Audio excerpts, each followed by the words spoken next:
Well, hello and a very warm welcome to another episode of The Sweet Spot, brought to you by the Racing Post in association with Free Super Tips. We are back. He is back. One of us on the last show 2 weeks ago that we featured on tipped a 25-1 winner and has been sunning themselves in Gran Canaria, and one of us has not. Steve, welcome back. Thanks, Dave. Thanks. Yeah. It was a good week last week. I've had 2 good weeks in a row. So the sequence has been broken. We're on a good week, bad week sequence, but I've had a fortnight of good. So yeah, I'm feeling good, Dave. How are you? Yeah, I'm very well. I'm a year older since I last spoke to you, but I'm all good. Thank you very much. You still look like a teenager, Dave. So don't worry about that. Right, you're of course here on the Racing Post YouTube channel. Do remember to like, comment, and subscribe. Thank you to all the comments. Steve gets through them all. He's happy when we're among the winners that people are following. And you mentioned the sequence there, Steve. Plenty of people picking up on that good week, bad week, good week, bad week. You've had a week off, which would have been due as the bad week, if you like. Yeah. So hopefully this week will be the good week again. I think you're absolutely right. No, we're all absolutely buzzing. We're all worshipping Ludwig Albert. And I've got a funny tale to tell of how I found out that he won. Right, well, we'll get to that. I just want to give you an overview of what you can find on the Racing Post YouTube channel. Now, of course, it is that time of the year. It's the end of February. The dreaded C word is around the corner. The Cheltenham Festival's not too far away. And we will have plenty for you on here if you like your horse racing. Just to give you a rundown of what you can expect to see in the coming weeks, and then I'm sure it'll be all change during the Cheltenham Festival. We've got the front page and a little bit of in the know as well every Monday. Tuesday, we're here, me and Steve, the Sweet Spot. Wednesday, Off the Leash. Thursday, the Assist and Postcast, the horse racing preview show. And then Friday, the live show, In the Know. And we've got to mention as well, a very able deputy last week covering you, Steve. We had Wilco in the paper who does a fine job, but Mace the Ace, James Mason, I don't know if you saw who he put up. He was in the frame throughout and he was desperately unlucky. He got 2 seconds, desperately unlucky not to bag the winner. Yeah, we'll come to all this, Dave. Absolutely. No, we've got a lot of ground to cover here. Okay, right, we have. Don't worry about your horses, Dave. I've got to know about your holiday, and I've got to know about how you were able to track the golf. How and when did you find out that you'd tipped them back to winner? Well, it was tricky because I touched down in Gran Canaria last Sunday night, about a couple of hours before Ludwig Albert teed off. So just settling in with the family. And then it was a case of trying to find a television that would show the final round. And the guys in Gran Canaria, everyone in the hotel wanted to watch football. There's all this sort of rubbish football going on. No one would put the golf on. So I had to abandon that plan. Then I had to try to get it on Sky Go. Sky Go doesn't load when you're in Gran Canaria. I don't know whether there's some technical reason for that. So I couldn't get it on the Sky Go. So basically I had to surrender to the isness that I had to follow on the PGA Tour app. So I've got no coverage of Ludwig Albert. I'm watching on the PGA Tour app, following and for the front nine, it was fine. My energy levels were high, but when Ludwig Albert made the turn, I was in big trouble. So I could feel myself getting really tired. Like my whole family are asleep. I'm in a dark room. I'd had a couple of tinctures on arrival to settle into a new country. And by the 11th hole, my last memory of that tournament is the 11th green, seeing that Ludwig Albert 30 feet from the hole on the 11th, and Maverick McNeely, who had gone bananas early on, he's in the prime position on the par 5 on the 13th. So it looks like he's going to make it. So I look like I'm going 4 shots behind with 7 holes to play. I hadn't given up. My mind hadn't given up, Dave. You never give up on Ludwig Albert. But my body had given up. I just could not stay awake. I surrendered. My body just capitulated. So I've fallen asleep with the phone on my chest. And so the next morning, I wake up.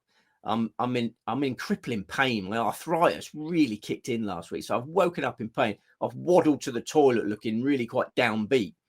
And the wife, who'd been up a lot longer than me, said, "Yeah, did you watch the golf last night?" And I was like, no, I fell asleep. I was really sort of, and she goes, "Well, Aberg won." And I said, "Aberg? Who's Aberg?"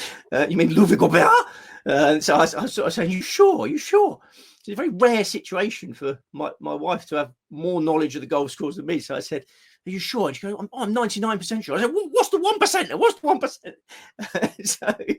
So she's been on the flash scores to check. Obviously wants to know what sort of mood hubby's going to be on for the first day of the holiday. So it's an amazing way to find out. It's the first time that's ever happened where I didn't know on the Monday who had won on the Sunday night, and it was just a joyous way to start the holiday. So yeah, it was great. Dave. I've been riding high because the arthritis, as I say, really kicked in last week. But every time I had those bursts of pain, I'll just go Ludwig over there. What about the warm weather? Sunny climate's not eased that off a bit? No, I was surprised. I think it was something to do with the food. I've been researching. I think I had too much bacon. Because obviously every day I'm just going bananas on the buffet, and I think the combination of that and the dehydration, the tinctures obviously flow on holiday, so combination of things. But as I say, all I needed to do was just say Ludwig Aubert. It's like a sort of yoga thing. You just really put peace through my body. Back to meditation. You going bananas on the buffet? Maybe you should have stuck to the bananas, mate. Too much red meat, probably no good. Oh no, I know. I did. I just destroyed myself yesterday on the food because it's very, very tempting, isn't it? When you've got you recharged. That's all we want to know. You're recharged and ready to go. Well, yeah, absolutely. No, I'm hungry. I'm not hungry for bacon. I've had enough bacon to last a lifetime, but I'm hungry for winners. Yeah, I really feel that there's some damage to be done now. Yeah, damage to be done. Right. Well, we'll have a quick look back. I mentioned James Mason was desperate, unlucky, in particular in one of the tournaments. Real drama down the 18. And then we'll obviously look forward to the two tournaments to come up, Steve's tips, etc. We'll start with what happened last week. I don't know how much you was across it, Steve, but the Mexico Open won by Brian Campbell. Golf.com called him long time grinder, which I suppose is a golf term for journeyman. I thought was a little bit strong, but a winner nonetheless. Yeah, absolutely. Yeah. I got back on Sunday night, going from beautiful weather at Gran Canaria to rain and wind at Bournemouth Airport. I got so wet going from Bournemouth Airport to the car. So it's a real sort of rude awakening. You're back in Blighty. Welcome back to the miserable British winter. But yesterday I was sort of cramming and trying to find out everything that happened. I feel like I've caught up a bit. Kenya Open, Jacques Kreischick, 66-1 winner, maiden DP World Tour title at the age of 32. He'd won 3 times on the Sunshine Tour, once on the Challenge Tour. Really lusty hitter and aggressive player, but controlled himself so well last week, reined himself in a bit, and he was bogey-free over the weekend. So, pleased for him. But, John Parry was tipped by the proud Yorkshireman. We had 2 proud Yorkshiremen as our sweet spot replacements last week. Wazza Ashurst, James Mason. James tipped John Parry, and he finished runner-up. Seems to enjoy his trips to Africa. He won the Mauritius Open just before Christmas and runner-up last week. And then James had the run-up in both tournaments. We come on to the Mexico Open, as you say. Yeah, 138 events in, and now a winner of the Kenyan Open. Jacques Kreischick, yeah, very emotional. Yeah, he's a headstrong character. Yeah, a bit like Hao Tong Lee, heart on the sleeve stuff. I backed him a few times. A couple of years ago, there was a time I was backing him quite regularly, but I didn't like that sort of the loose emotions that he had, and sort of gave up on him a little bit because he just seemed too much of a head case without being too unkind. It takes one to know one. I gave up on Jacques Kreischick. Very, very difficult name to pronounce. I'm sure you've got a handle on it. It's, as you've been following the action a bit more closely. Well, I've come down with Kreiswick, but I'm not sure that's right. Yeah, you go wherever you want, mate. You go wherever you want. I know you spent last week. I will say, I love my golf. I love nothing more in golf than 2 things: a great clubhouse and a great trophy. Did you see that trophy? This huge rhino, a thing of beauty. Yeah, I love the rhinos. Long live the rhinos. There's not enough of them about now, is there? They're an under pressure species. And the favourite in the South African Open, which we'll come to, he's obsessed with rhinos. There's a lot of rhino chat to be had. Okay. Right. So do you want to touch anything on last week, Steve? Anything else to add? Well, I mean, obviously Mexico Open, Brian Campbell, it's quite a nice story. I know it scuppered the Aldrich Potgieter backers. Aldrich Potgieter, the longest driver on the PGA Tour. We've discussed him before on Sweet Spot. Phenomenally promising youngster with the world at his feet. Former amateur champion, already won on the Corn Ferry Tour, did well in the Nedbank, you remember, at the end of last year. Aldrich Potgieter has got all the tools, apart from, it seems, chipping ability, very, very poor around the greens. Really powerful. A bit up and down on the greens, but the chipping needs to be worked on. I've heard that Ernie Els is going to try and help him with that. Fellow South African Ernie Els is going to help Aldrich Potgieter with that. But certainly much more interest going forward in the runner-up of the Mexico Open than the winner. I mean, it was a nice tale, old Brian Campbell. He was a 200-1 winner. The bookmakers would have been very pleased with his victory. But he was a fascinating player because you had the shortest hitter, one of the shortest hitters in the field, maybe the shortest hitter in the field. I haven't had time to really look into that. Brian Campbell against the longest hitter in the field, Aldrich Potgieter. Potgieter really unlucky in the playoff. Campbell flared sliced a drive, hit a tree and rounded back into play. It could easily have gone the other way. Unbelievable. It would have been oblivion. So, heartbreak for Potgieter. And then he followed that up with his approach as well, which was just an incredible shot. Yeah. Brilliant third shot to stiff it. I love coming back from holiday because I don't bet on my holiday day. I don't even ever where I completely zone out. I like to give my brain a break. I love coming back and seeing winners like Brian Campbell, like impossible to get. I would imagine nobody in the world bet Brian Campbell. Perhaps only his girlfriend, who was so emotional afterwards. You see it, she drops to her knees, Dave. She dropped to her knees. Yeah, that might have been more to do with the winner's purse rather than winning she was picking up, I think. She dropped to her knees like Didier Drogba style celebration. Oh, Kelsey. Yeah, Kelsey was overcome. It was, as I say, from the neutral, which, it was a beautiful moment because, he's come back from injury problems. He's 31 years of age, Brian Campbell. There was a time where his thumb it was such a bad injury, he couldn't grip the club properly. And I can really empathise with that now because my arthritis is so bad. It hurts when I grip a golf club now. And, he's fought back from the abyss. He must have been thinking, right, my time's done. I'm going to retire. Can't even grip a bloody club. On a human level, for Brian, you've got to be pleased for Brian. Fought back from the injury issues. And you've got to be pleased for Kelsey, who's just overwhelmed by the whole situation. First name terms. It's marvellous. You're on first name terms with them. Right, let's move on then. Before we move on and preview the tournaments, we don't get into politics here. We just want to tip winners, find winners and bet winners. But did you see that the GOAT was at the White House with Donald? Did you see that, Steve? Oh, yes. There have been some high-level meetings, haven't there? But still no announcement. I mean, the rumours were rife just before I went on holiday that there was talk of live players being in the Players' Championship, which is creeping up.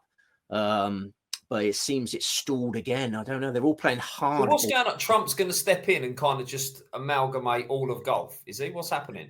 Well, Trump's on an absolute mission on everything, and he's just going in like a sledgehammer on everything, thinking he can solve everything. Boom, boom, boom. And on this one, he's coming up against a tough customer. I think the Saudi guys are equally sort of they don't budge. So you've got all these forces coming up against each other. They want this. Can they compromise to some degree and answer, sort it all out? But I think the sort of optimism of a week or so ago has faded a little bit, stalled a bit, I think. Of all the world's problems that Donald Trump needs to sort out, I'm not sure that should be quite as high as it is on his priority list. But he likes his golf, right? So listen, let's crack on. He does like his golf. Yeah. There's plenty of things to resolve. But we're not. I try not to get bogged down in all this, Dave. You've pulled me in there. I just look at golf fields, try and work out who's going to win the golf tournaments. I have no impact on any of that, obviously. I just let all that just glide over me. Who's playing in the golf tournament? I'm here to back winners. That's my job. I'm not here to bring the golfing world back together. I can't do that. Let's get you back on the job then. Let's get you back on the job. I don't have the power. I don't have the power to do that. Two tournaments. Golf tips. I'm just a silly golf tipster, okay? Leave that to the big guy. The Cognizant Classic and the South African Open. We'll go to Durban first. What can you tell us about the track here, Steve? Very good, Dave. Chronological order. Durban Country Club, Durban, South Africa. 6,780 yards, par 72, 4 par 5s. And my advice is to not worry about previous course form. There's a lot of it, but none of it is relevant, in my opinion. The course had a 7-month renovation from May 2023, reopened at the start of 2024. massively different. All the greens different, loads of new holes. So just start afresh. This is a fresh. There's been no significant tournaments since then. So ignore all old course form. The course runs alongside the Indian Ocean. It's an absolute gem. They've done a really good job on it. It's on a floodplain, you see. So they had massive problems. It kept getting flooded and destroyed. So they've sorted out the irrigation, and they've turned it into a masterpiece. Link style layout, but the fairways are much softer than you'd find at a traditional links. Hardly any wind in the forecast. So, this is a really exposed track. I think it's there to be destroyed. I think it's vulnerable. I think the winning score will be super low this week. The first two par fives are ridiculously easy. There'll be loads of eagles on them. We got 3 drivable par fours, Dave. So Lovely. Absolute birdie fest. Field of 156 going to post. Okay, right. Let's have a look at the market then before we get into Steve's selections for the South African Open. Right, we're looking at Dean Burmester at 10-1, Laurie Cantor 14, Johannes Veerman 28 John Parry as well, and then big prices. The rest shop around. There might be bigger prices out there, short prices out there. Shop around your each way terms. How many in the team for the South African Open, Steve? 5 selections. Really hard tournament. I was working till midnight last night, Dave. It was so hard to narrow down the selection. Right. But yeah, we got 5. You've come back off holiday with plenty of ammunition, I hope then. Right, 5 selections. Who is the main pick? Valco Nieneba. Easy to back at 40-1. The last 6 South African Opens have been won by a South African. 3 of my 5 selections this week are South African. The pick of them is Valco Nieneba. Sweet Spot regulars will know how much I love this guy. He's literally a giant, Dave. Enormously long levers, effortless power.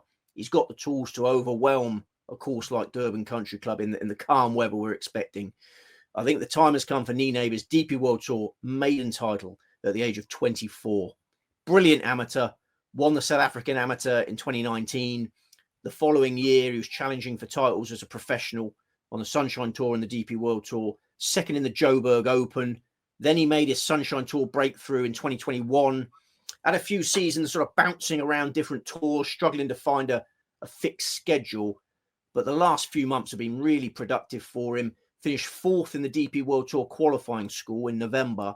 And then the week before last, Dave, won the NTT Data Pro-Am.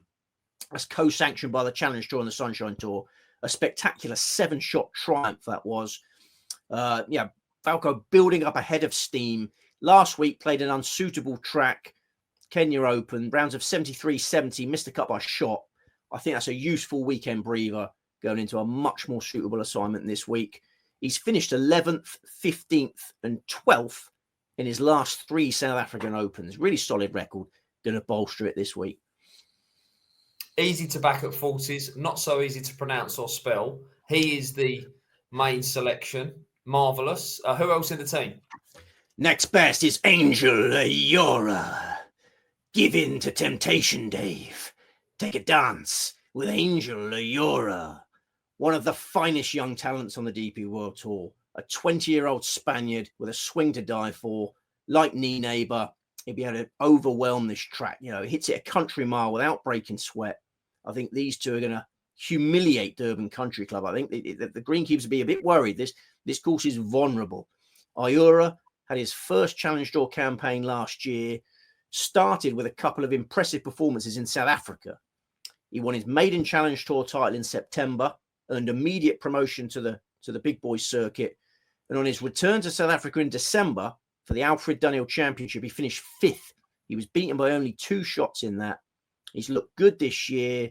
His last 2 starts have yielded 14th place in the Qatar Masters, 20th last week in the Kenya Open, and a pair of 69s over the weekend in Kenya. Lovely warm-up spin. I think he goes close to a maiden DP World Tour title this week. Right, 2 down, 3 more to come then. The price is getting bigger. This is the biggest of the lot, 66-1. Martin Couvre, who won the South African Amateur Championship in 2023 at Mount Edgecombe Country Club. Mount Edgecombe Country Club, 15 minutes up the road from Durban Country Club. Similar venue, could produce a similar result. Couvre won on the Challenge Tour when he was still an amateur in September 2023. His first tournament in South Africa as a professional was the South African Open, December 2023, and he finished 12th. That love affair with South Africa has continued since. He was 6th in the Cape Town Open last year, 4th in the Nelson Mandela Bay Championship, earned promotion from the Challenge Tour. Then in his first start as a DP World Tour member, he finished 7th in the Alfred Dunhill Championship. This rookie campaign has started superbly. This month, he's already finished 4th in Bahrain, 5th in Qatar. Cocksure Frenchman with the world at his feet. Give us his name again. Martin Couvre. Yes, Martin. That's better, isn't it, Les? I've listed all the shows that you can find on the Racing Post YouTube channel every day, every week. I think we should introduce another one, which is just Steve pronouncing the name of every professional golfer. I'd love that. On it's one both of the tours. most satisfying things in that. Yeah, good idea. Do you remember when Martin Keown scored that penalty in training for Graham Taylor? Graham Taylor's practicing penalties as England manager, and then he goes 33-1 Martin Keown, and then Martin Keown does this brilliant penalty, and then Graham Taylor just goes, yes, Martin. Brilliant manager. Best England manager we've ever had. Right. Okay, I've lost track now. Have we three out of 5 down? We've got 2 more. 3 out of 5 down. 3 out of 5 down. 2 more South Africans. Here we go. We're finishing with 2 more South Africans. Brandon Stone. 50-1 Brandon Stone, a 3-time DP World Tour champion. His maiden title came in this event, the 2016 South African Open. He won the Alfred Dunhill Championship later that year. Then he won the Scottish Open in 2018. He's also thrown in another couple of Sunshine Tour victories along the way. And last year, really encouraging for Brandon Stone fans. He's looking back to his best. He finished 2024 swinging really well. He was 12th in the British Masters, 10th in the French Open, 9th in the Genesis Championship, 19th in Abu Dhabi, 18th in the Nedbank. Hasn't got going this year, but what better place to kickstart 2025 than Durban Country Club? Brandon Stone has long been a member here. He refers to this place as the Old Lady, Dave. He reveres the Old Lady. And he was worried about the course changes when he teed up there last year. You know, had they ruined the Old Lady? But he loved the renovation. He reported that it's better than ever. He loves the course more than ever. And I suspect he's prepared for this tournament better than anyone else in the field. He moved back home a few years ago. He lived in London for a bit, Dave. Got homesick, missed South Africa. He's based in South Africa again now. Hasn't played since the Qatar Masters at the start of this month. I suspect since then, he's been reconnecting with the Old Lady, practice round after practice round. He knows this is a great opportunity. What happened to him, Steve? He's kind of his ranking. He dropped like a stone, and now he's kind of seems to be on this kind of resurgence. Yeah, absolutely. Yeah. He's a very carefree character. He likes to enjoy himself off the course, and I think he just sort of lost his discipline a little bit. You know, it's very easy to do when you're jetting all around the world. You got millions of pounds in the bank. And you all these fancy hotels. I think he just sort of lost his way a little bit and was enjoying himself. If you can enjoy yourself too much, I think I've discussed this before. I don't criticize anyone for doing that. But now he's got his drive back in South Africa. These events mean the world to him. And I think preparation wise, he's probably the best player in the field for this. Right, bullseye 50-1 is out there. Last player in the team is Casey Jarvis, 45-1 available. Threatened a maiden DP World Tour title at the end of last year. You remember we had a couple of Casey Jarvis roller coaster rides at Leopard Creek in Mauritius. One of the best South African youngsters, if not the best South African youngster. He's made 8 cuts in a row, been knocking at the door of the winners' enclosure, warmed up nicely with 20th place in the Kenya Open last week, weekend rounds of 69 and 67. He's won on the Challenge Tour. I think he goes close in the higher grade this week. Really suitable venue. I like the keeping it patriotic in the South African Open. Well, yeah, last 6 have gone to a South African. 3 of my 5 are from the Rainbow Nation. Do they still call it that? I don't know, actually. I couldn't tell you. So, but yeah, I'm sure there's probably not much else to add, Steve. Is there 5 in the team? You mentioned that you struggled to whittle it down, so you've ended up with 5. It's really a difficult tournament. I had lots on the shortlist, and it took ages. I mean, you got the live guys coming in. Dean Burmester is the favourite. Charles Schwartzel trying to win the South African Open. He's blown many chances in this tournament. But, those two guys playing in the dark in Saudi Arabia and playing at Live Adelaide on a different type of course in Mayhem, that's the only tournaments, the only preparation they've had. Dean Burmester missed a cut in the Dubai Desert Classic. I just don't think that the Live guys, it might be a bit undercooked. They're obviously class players coming into a weak grade. Burmester was tempting because I think he'll enjoy this layout this week. But I just like bigger prices about my guys. Yeah, I mean, he's well found in the market, top price 10-1. So, we won't get too upset if he was to do the business. Right, should we move on then? Let's move on to the Cognizant Classic, formerly known as the Honda or the Honda Classic. What a course this is, by the way, Steve. Absolutely, yeah. The champion course, PGA National Resort, Palm Beach Gardens, Florida, 7,167 yards, par 71 now, 3 par 5s. Traditionally one of the toughest layouts on the PGA Tour, serious ball striking tests, loads of aqua. Used to be called the Honda Classic, as you say. Yeah, it's very hard to get away from that. Such a well-established event. It'll always be the Honda to many of us. We've had a PGA Tour event at this course every year since 2007. We got sunny, warm, relatively calm weather expected this week. Field of 144 going to post. Right, yeah, bunkers everywhere as well. You mentioned the wall Yes. We've got is it the Bear Trap, 15, 16 and 17? Yes, this is a really, really tough course. And incredibly, I looked through the records, just the winners, the Roll of Honour. I don't know how many times he had it, but Tiger Woods never won the Honda. No. I suppose he didn't tee up at it very often. No. International, did you notice he had a runner-up? He did finish runner-up, I saw, but he never won it. I just assumed, I wonder how many times Tiger won this, and the answer was 0. The answer was 0. Yeah, there's not many tournaments out there. I mean, Riviera is always the one that he regrets never winning. But yeah, did you notice how many international winners? Not many Americans have won this. I think only 8 Americans in the last 20 editions, which is quite a queer stat. Right, something I wanted to ask you, Steve, because I know you know where everyone, went to college, where they live. I think this is the first of 4 events in Florida. Yeah. Are we thinking maybe players in and around the area for the next few weeks? Well, yeah, this time of the year is quite a stark contrast because the West Coast and the East Coast, lots of players struggle in California on the Poana greens, and then they come to the smoother roll of the Florida greens, and suddenly burst into form. So yeah, you have to be aware of who plays well where, and my number one selection in this, this is the perfect event for him. Right, we like the sound of that. Let's give him a show first then. Shane Lowry, 20-1. Russell Henley, 22. Sepp Straka, 25s. Sungjae Im, 25s as well. Wide open, 20-1 the field. This is how we like a golf market to look. 20-1 the field. We've been through what the course is like. How many in the team? 4 right.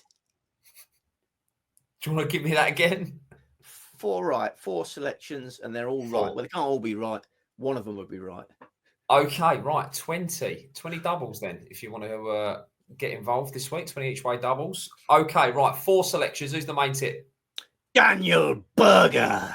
22-1 Daniel Berger, who will be relishing this opportunity. Been an understandable gamble already this week, but I still feel there's some meat in the Berger price. I think he's the most likely winner of the tournament, Dave. Fully fit for the first time in ages. He's been loving waking up every morning without any pain. I dream of having that one day myself. He's battled back from some serious injury problems. He's feeling dangerous again. He's ready to add to his 4 PGA Tour titles. We're talking about former world number 12, Dave. He's had a top 10 in the Masters. He's had a top 10 in the US Open. He's had a top 10 in the Open. He's been on a winning President's Cup side. He's been on a winning Ryder Cup side. Class act and a Floridian through and through. You mentioned players performing well on the West Coast or the East Coast. Berger loves the Sunshine State. Born in Florida, raised in Florida, went to college in Florida, still lives in Florida. Very nearly won the Honda Classic in Florida on his debut in 2015. He had excelled at PGA National as an amateur. Then he was beaten by Podrick Harrington in a playoff on that Honda Classic debut. Then he finished 4th in the 2020 Honda Classic, 4th again in the 2022 Honda Classic. Got an excellent record at Sawgrass as well, which is another Florida track with loads of aqua. Berger so well suited to this assignment. He was second in the RSM Classic in November, second in the Phoenix Open, you'll remember, earlier this month. He's improved his score every day in the Genesis Invitational last time out, finished 12th there. Only 3 players outscored him in the final round of the Genesis. So, yeah, I think Berger will become the king of the Cognizant on Sunday.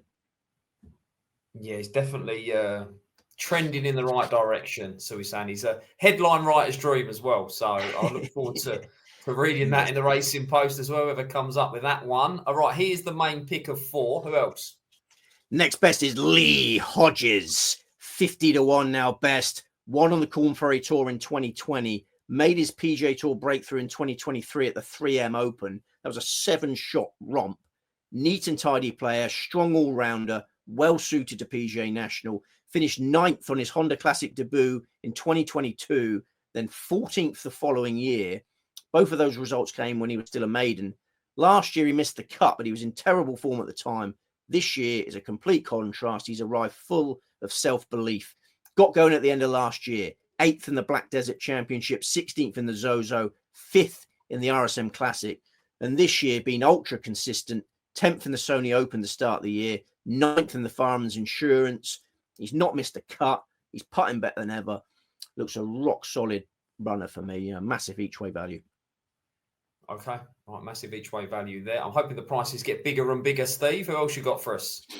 We've actually got 2 more 50-1 shots to complete the staking plan. So 350-1 shots. Luke Clanton, who is a professional in all but name.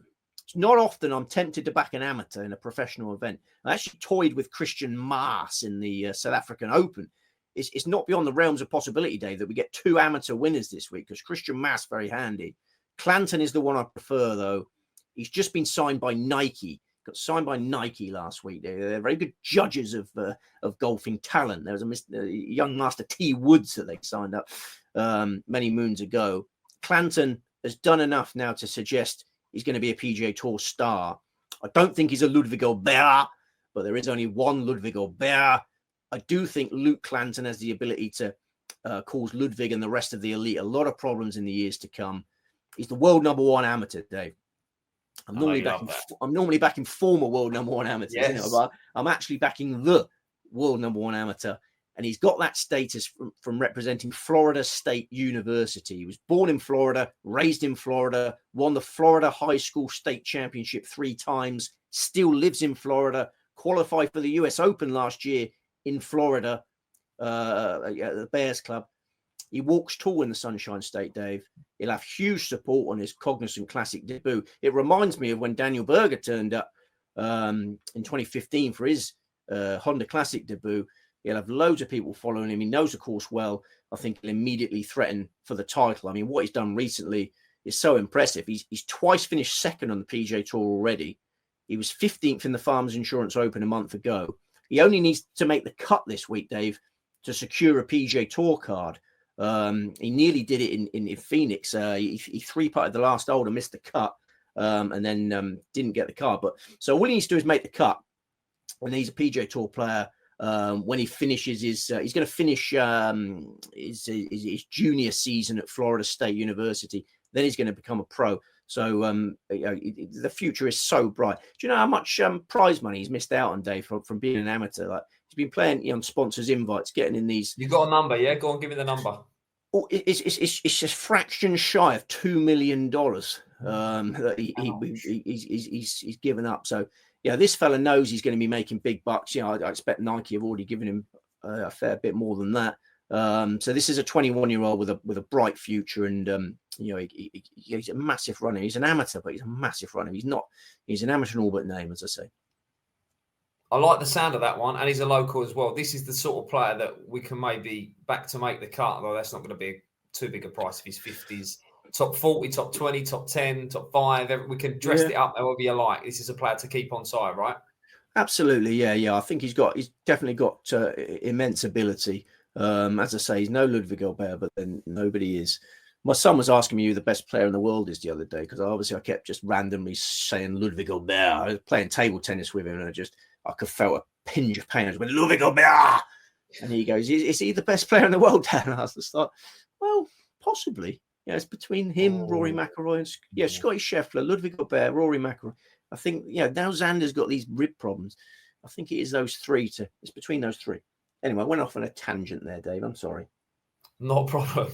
Not a problem. I'm sure. I wonder what the other holiday makers just make of you, Steve. Just casually having a game of table tennis with your son, and you're randomly shouting out golf players. Well, it's not an easy game to play when you got arthritis. The highlight of the holiday for him was table tennis. He come. I said, "What was the best thing about the holiday?" Oh, the table tennis. I mean, we could have done that on the bloody road at the leisure club. Speak to Lady Palmer. Get the dining room table as a fold up. Get something going, mate. Come on. I've got a dartboard in the lounge now. Did you know that? That was a major breakthrough. I got a dartboard in the lounge. Got a dartboard for Christmas. It's behind the lounge door. So if the door's shut, you don't notice it so much. So that was a huge breakthrough. I think I pushed for a table tennis table in there as well. Then we're struggling. Okay, right. Who else on the team? We've got one more to come, right? We got one more to come, and it is Andrew Novak. Also 50-1. He won in Florida on the Corn Ferry Tour in 2020. He made his Honda Classic debut in 2018 when he was ranked 1,936th in the world, finished 57th. Subsequent starts in the Honda, miscut 29.9. Ninth place was last year. He went on to threaten a PGA Tour breakthrough on a number of occasions. He was second in the Bermuda Championship in November. And over the last month, he's continued to look like a winner waiting to happen. He was third in the Farmers Insurance Open, 13th in the Pebble Beach Pro-Am in Elite Company, 13th in the Genesis Invitational last time out, Elite Company. He turns 30 next month. I think he might do so as a PGA Tour champion. Good name as well, Novak, like that. Yes. Right, let's have a roundup then. 2 tournaments. We're off to South Africa. We're off to Florida. Up first, South African Open. 5 selections, and they are... Valco Nineba, Angel Ayora, Martin Couvre, Brandon Stone, and Casey Jarvis. And in the Cognizant Classic, formerly known as the Honda Classic, 4 selections, and they are... Daniel Berger, Lee Hodges, Luke Clanton, and Andrew Novak. Wonderful stuff. One thing I didn't ask you, Steve, is what time do we need to be on for these 2 tournaments? When are we kicking off? I think we're kicking off about 4:20 a.m. on Thursday morning in South Africa. And then the Florida event is great. These are great timings this week for UK viewers.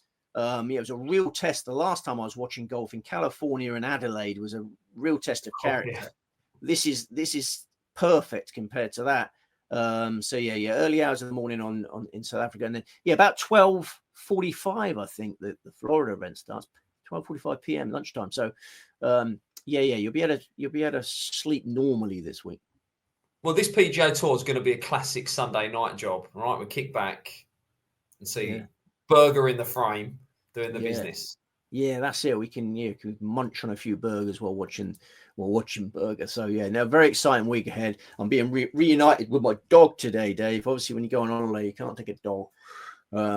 So she's being picked up today. So I hope Coco still loves me.